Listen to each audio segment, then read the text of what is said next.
Et on voit que, et on va voir que ça reste quelquefois un Graal, un objectif à atteindre que de partir en retraite le plus vite possible, et aussi un intérêt bien compris entre les entreprises et les salariés, chacun s'entendant, les uns pour dégraisser et les autres pour profiter de leur retraite à travers des départs négociés. Quand la retraite devient une bonne affaire, c'est donc une enquête de Nathalie Sapena, Caroline Robillard et Mickaël Bozo qui ont rencontré des retraités heureux.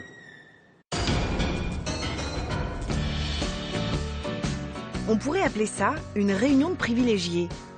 Sur cette péniche amarrée au cœur de Paris, une association invite ses adhérents pour un déjeuner. Ils viennent de toute la France, sourire aux lèvres et bonne humeur contagieuse. Ravis de boire à nouveau un verre ensemble, en souvenir du bon vieux temps, ce bon vieux temps du bureau, des horaires à rallonge, des chefs, du stress. De l'histoire ancienne pour eux. Cela fait plus d'1 an qu'ils ne se sont pas vus depuis que leur employeur les a mis en pré-retraite. Bah dis donc, t'as rajeuni toi hein. C'est le cas de Colette. Elle s'est retrouvée à la retraite à 54 ans. Elle n'avait rien demandé. 54 ans, c'est pas trop jeune pour être à la retraite? Alors, vous savez, c'est fou ce que les journées sont remplies en dehors du travail. On s'imagine même pas à quel point on peut remplir des journées. Et ils sont tous comme elle ici, des ex-collègues en pleine forme, à profiter des délices de leur retraite anticipée, bien avant l'âge légal de 62 ans. J'ai cessé mon activité à 54 ans. 54 ans et demi. 58 je crois, moi j'ai résisté un certain temps. Je fais de l'anglais, de la peinture et de l'informatique. Je fais du soutien scolaire. J'ai le luxe d'avoir du temps, quoi. Et ce que j'entreprends de faire, je prends le temps de le faire. Quand on passe de l'adolescence à l'âge adulte, on vit les choses différemment. Ben là, je suis passée à l'âge post-adulte. C'est leur entreprise Sanofi, premier laboratoire pharmaceutique français, qui finance cette pré-retraite de luxe. 70% du salaire jusqu'à ce qu'ils touchent leur retraite pleine et entière. Et ce, qu'ils soient cadres ou secrétaires. Il y a un peu plus d'1 an, Pierre-Guy Audouy était encore directeur des ventes. Il avait 54 ans et 800 personnes sous ses ordres. S'arrêter aussitôt, il a fallu qu'il s'en explique. D'avoir quelqu'un qui s'arrête à 55 ans, qui a plus besoin de travailler, ça interpelle. Dans un premier temps, on dit mais bon, je croyais que les pré-retraites c'était fini, le gouvernement, tu vis à nos crochets. Je vis au crochet de personne, c'est ma société qui me paye, donc j'ai le compte à rendre à personne, si ce n'est ma société qui, elle, a fait un choix. L'actualité pour nous tous, c'est bien sûr... Pas de compte à rendre, pas de complexe vis-à-vis de ceux qui travaillent encore. En 5 ans, 3000 seniors de Sanofi sont devenus rentiers. À la grande loterie de la retraite, ils ont gagné le jackpot. La retraite, c'est le Graal pour beaucoup de Français. Ils sont 600 000 à la prendre chaque année. Dans le maquis des lois et des statuts, une seule certitude, martelée aujourd'hui par les politiques de droite comme de gauche. On vit plus longtemps, on doit travailler plus longtemps. Dès lors que l'on vit plus longtemps, parfois beaucoup plus longtemps, on devra travailler aussi un peu plus longtemps. Voilà pour le discours officiel. Mais dans les faits, les entreprises poussent leurs seniors dehors. Et ces seniors sont souvent consentants. Rupture conventionnelle, mesure d'âge, cessation anticipée d'activité. Nous avons enquêté sur les bons plans pour partir avant les autres. Des dispositifs discrets, en totale contradiction avec les réformes en cours.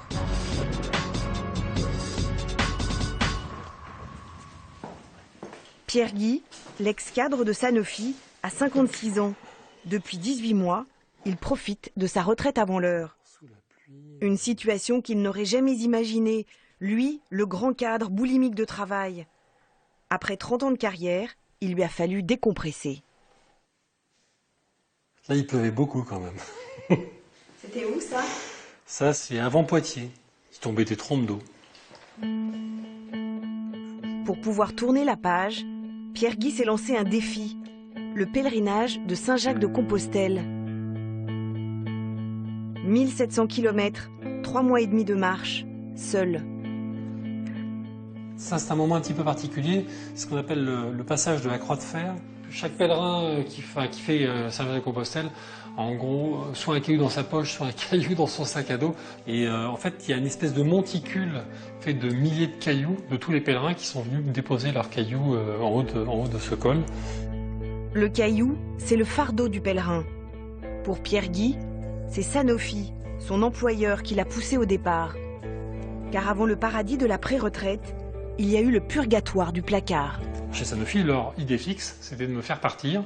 Donc quand j'ai refusé, quand je me suis battu pour rester, on m'a mis dans un bureau et j'avais rien à faire. Donc pendant 1 an, rien.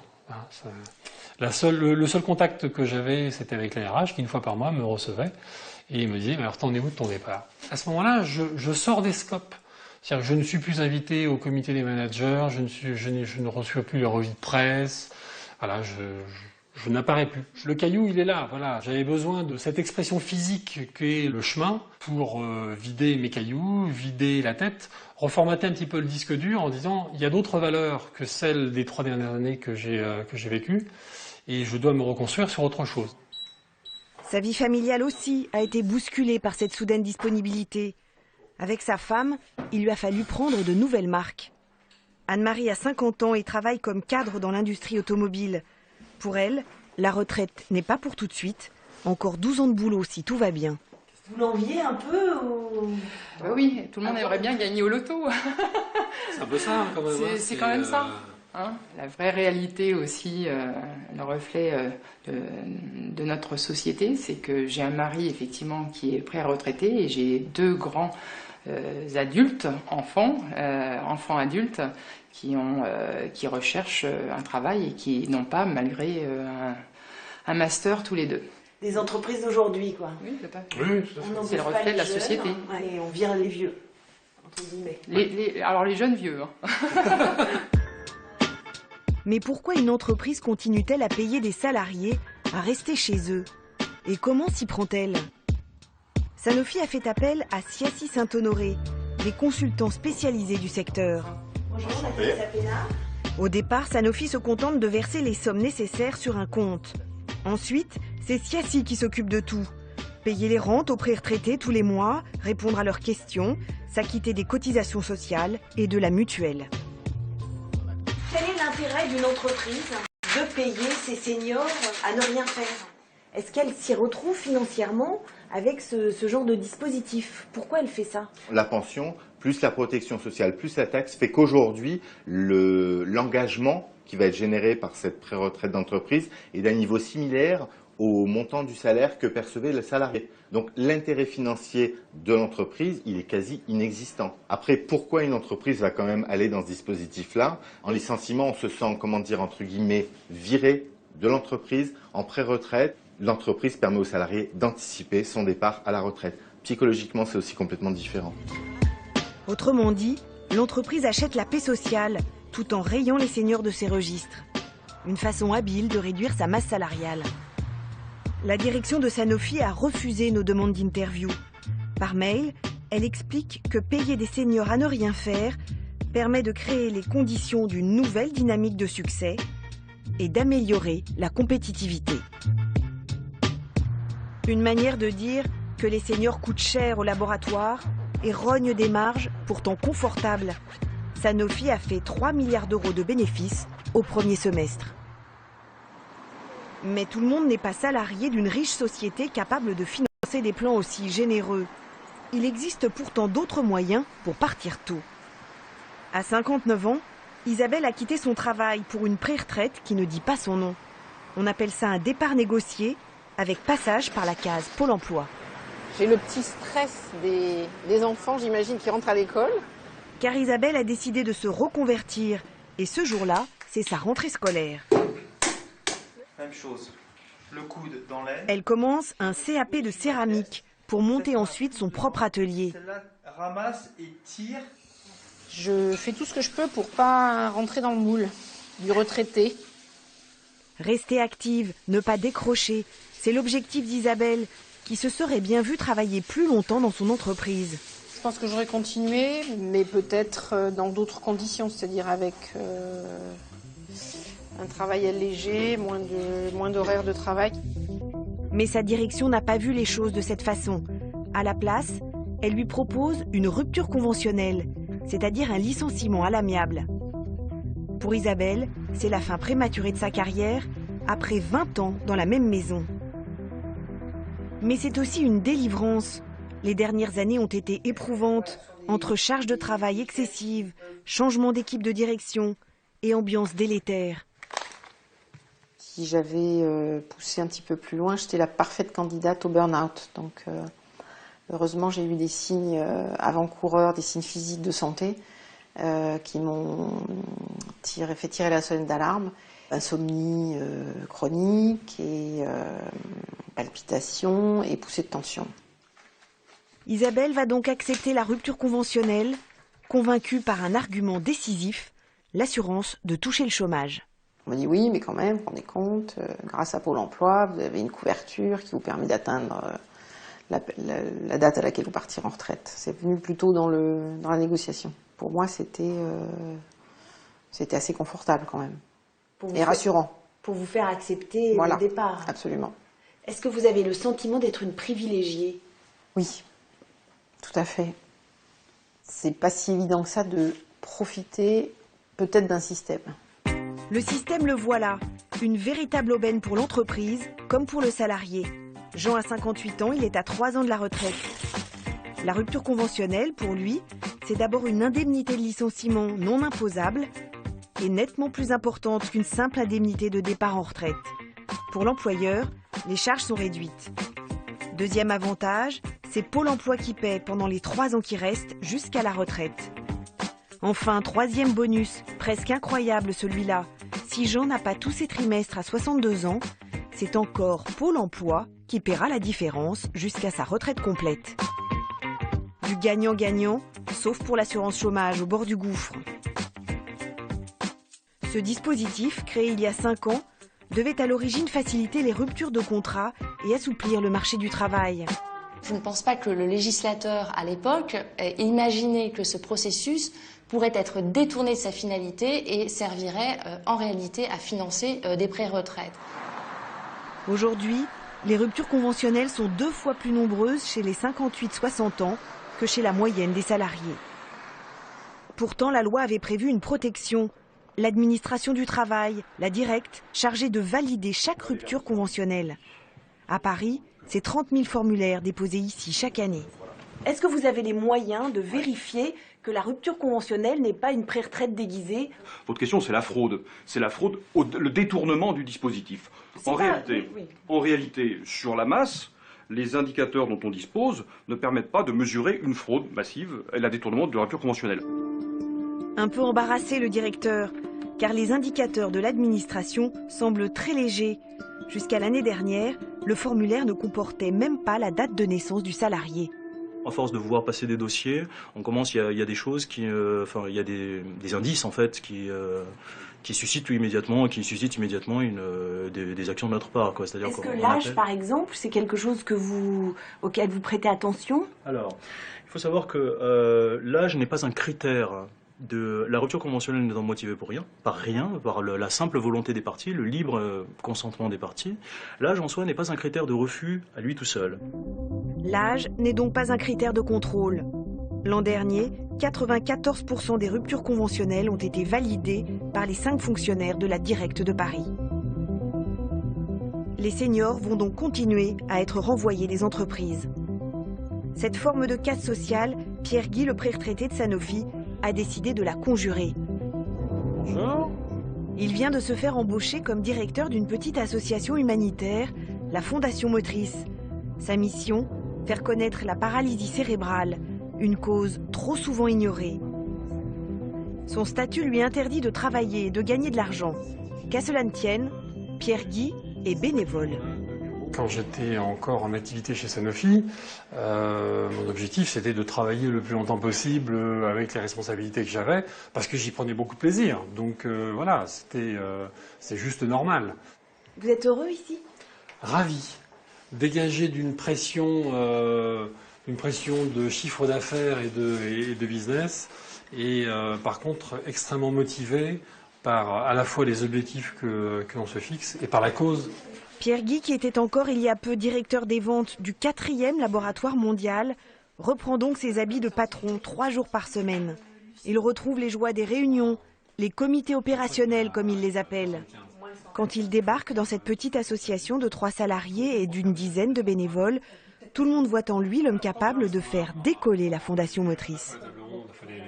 C'est une grande chance de bénéficier dans une aussi petite structure de quelqu'un qui a un tel background. Ça fait un peu bizarre de se dire qu'il y a des structures qui sont tellement grandes et tellement riches qu'elles peuvent se permettre de laisser de côté des compétences de ce genre.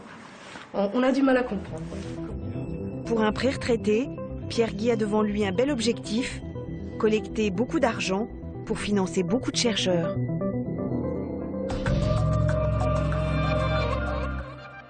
Et voilà pour cette enquête de Nathalie Sapena et de Caroline Robillard.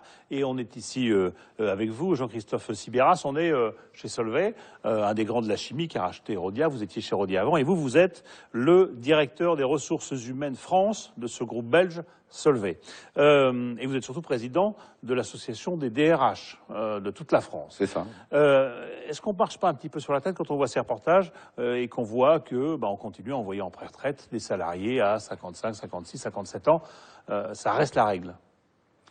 Je ne sais pas si c'est la règle, mais c'est effectivement une réalité. C'est-à-dire qu'effectivement, en France, quand une entreprise a un sureffectif, c'est-à-dire a des difficultés, je veux dire, qu'est-ce qui se passe? On peut dire, on fait partir des gens dans la fleur de l'âge, qui ont des enfants, des charges, ou est-ce qu'on dit, on regarde du côté de ceux qui sont plutôt plus proches de la retraite, qui ont quand même généralement moins de charges, c'est pas toujours vrai, mais enfin, ils ont plutôt tendance à avoir moins de charges, et effectivement, et au fond, ils ont parfois le sentiment d'avoir leur carrière professionnelle derrière eux. Et je dis, est-ce qu'on marche pas sur la tête? Parce que économiquement, on se dit, bon, voilà, on pousse à l'inactivité, si je puis dire, des gens qui sont encore tout à fait en âge d'être actifs. Les économistes très libéraux disent non, il ne faut pas choisir en fonction de l'âge, il faut choisir en fonction des compétences des personnes. L'optimum de l'entreprise, son avenir dépend effectivement du choix des personnes qui vont rester pour redresser la barque. Bon, mais est-ce que c'est pour ça que vous dites c'est un poison, cette pré-retraite? Il va falloir qu'on s'en guérisse, qu'on se désintoxique. Qu'est-ce qu'on fait? En France, d'abord, on a dit l'État s'est désengagé. Deuxièmement, l'État a dit, maintenant les entreprises, vous allez négocier des plans d'emploi des seniors. C'est les fameux contrats de génération? En 2009, ça s'appelait les plans d'emploi des seniors. En 2012, et les entreprises sont en plein dedans maintenant, c'est les fameux contrats de génération. Je crois que l'objectif de François Hollande, c'était qu'il y en ait 70 000 d'ici mars 2014. On est à peine à 10 000, ça a pas l'air de prendre. Ça marche pas parce que vous n'y croyez pas chez les DRH? Vous n'avez pas envie d'appliquer ces contrats de génération? C'était au début, on voyait pas très bien ce dont il s'agissait, c'était pas clair. Bon. Aujourd'hui, c'est un peu différent parce qu'on est rentré dans le vif du sujet, c'est-à-dire qu'on a les syndicats devant nous, hein, on a des délais, l'État nous a donné des délais avec il y a aussi des pénalités si jamais on négocie pas et qu'on n'arrive pas à quelque chose. Donc on s'est mis au boulot et aujourd'hui on est en plein dans la phase, tous mes collègues, pratiquement tous, ils sont en train de négocier des accords avec leurs syndicats. C'est en train de prendre. Ah oui, absolument, tout à fait. Alors, est-ce que c'est comme ça qu'on va améliorer nos chiffres? Parce que je vais rappeler simplement le chiffre de l'employabilité, je sais pas, c'est comme ça qu'on dit, hein, des seniors en France par rapport à l'Europe. En France, c'est 47,9% de seniors qui restent au travail, alors que c'est 52,8% en moyenne en Europe. On est assez mauvais pour garder nos seniors au travail. Est-ce que ça va changer? Comment est-ce qu'on fait pour garder les gens? Et c'est quoi l'intérêt de les garder? Alors, d'abord, ce qu'il faut voir, c'est que la plupart des pays d'Europe ont des âges de la retraite plus élevés que nous. Donc, je veux dire, il y a un effet horizon, si vous voulez. Quand vous repoussez l'âge de la retraite, les gens ont tendance à rester au travail. Bon, vous pensez qu'on aurait dû le faire? On aurait dû, dans la réforme des retraites, là, reculer cet âge. Oui, la question de l'âge se pose en France, comme vous le savez. Bon, pour le moment, on le s'est scotché à 62 ans en 2017, puisqu'on y va progressivement. Mais effectivement, tous les pays d'Europe, pratiquement tous, ont un âge de départ qui est plus élevé. Donc, c'est assez logique, si je puis dire, qu'ils aient un emploi de senior plus élevé. Donc, ça incite mécaniquement les entreprises à considérer le senior comme quelqu'un qui va rester là plus longtemps dans l'entreprise. Absolument. Et le senior lui-même, quand il a son horizon de départ qui se décale, au fond, il y a une espèce de ce qu'on appelle un effet horizon. Il n'envisage pas de partir des 55 ou 56 ans. Il se dit, bon, ça sera les gens disent, moi, je suis à 2 ans de la retraite. Ils disent pas, j'ai 60 ans, je pars à 62 ans. Ils disent, je suis à 2 ans de... Quand vous déplacez les 2 ans, finalement, la personne reste. Mais l'idée, pour vous, c'est inévitable, c'est plutôt de continuer à travailler plus longtemps. Je pense qu'aujourd'hui, à 55 ans, on est dans la puissance maximum de ses capacités. Parce que quand vous avez de l'expérience, et l'expérience, c'est énorme. C'est un espèce de c'est un bien précieux. C'est un capital acquis. Il est caché, on le voit pas toujours. C'est des connaissances, c'est des réseaux, des références, des expériences que vous avez vécues, des situations d'échecs qui vous servent. Et vous avez ce capital en vous qui est considérable. 55 ans, la pleine puissance, et vous avez 55. Merci beaucoup. Merci de nous avoir reçus ici chez Solveig, hein, votre nouvelle entreprise. Alors, puisqu'on parle